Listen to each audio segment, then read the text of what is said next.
Assalamualaikum dan salam sejahtera. Untuk topik hari ini saya akan menerangkan tentang chart pattern. Okey, sebelum ni macam video support and resistance dan berkenaan konsep asas dalam trading. So chart pattern ni adalah salah satu topik yang penting juga. Okey.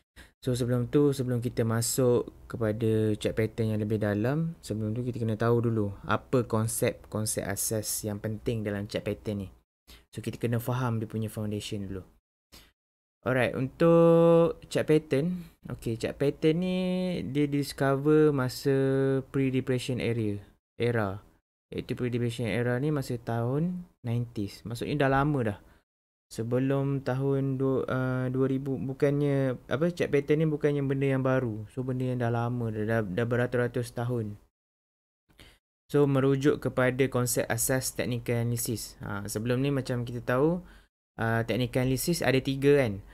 Iaitu price move in trend, market action discount everything dan history repeated itself. So kalau kita tengok dari segi chart pattern ni, kebanyakannya dia berlaku berulang-ulang kali. Sebelum ni dah jadi, so lepas ni mungkin akan jadi lagi. That's why penting untuk kita study past chart.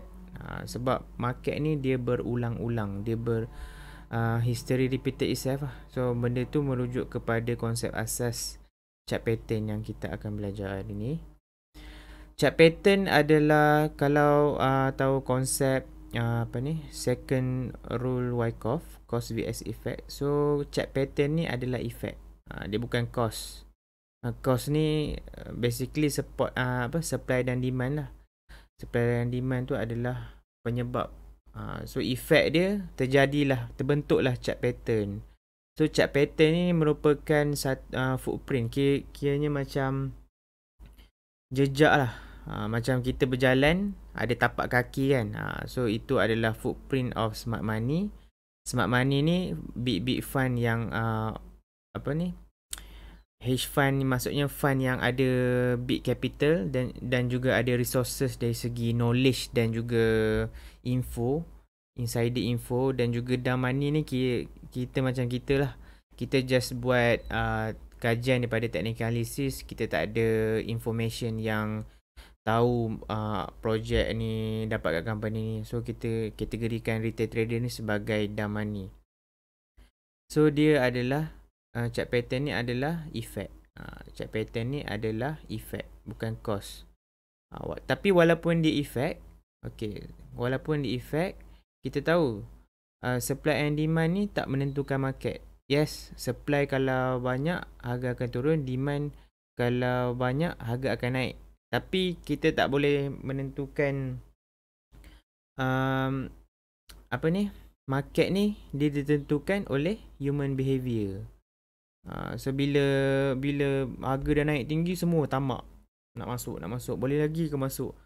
Compound dalam group Telegram. Lepas tu bila dah jual, bila harga jatuh, boleh hold lagi ke? Ada yang ego tak nak cut loss, still hold. Lepas tu jatuh.